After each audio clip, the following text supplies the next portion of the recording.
thunderstorm warning for southwestern Warren County until 3:30 p.m.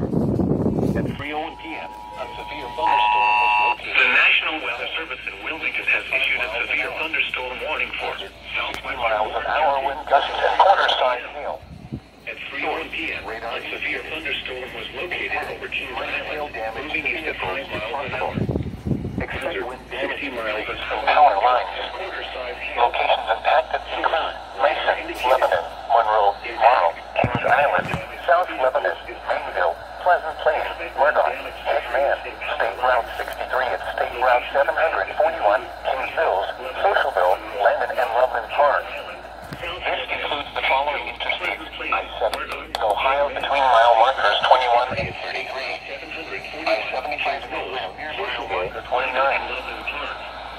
This includes the following interstates: I-71 in Ohio between mile markers 21 and 33, I-75 in Ohio near mile marker 29.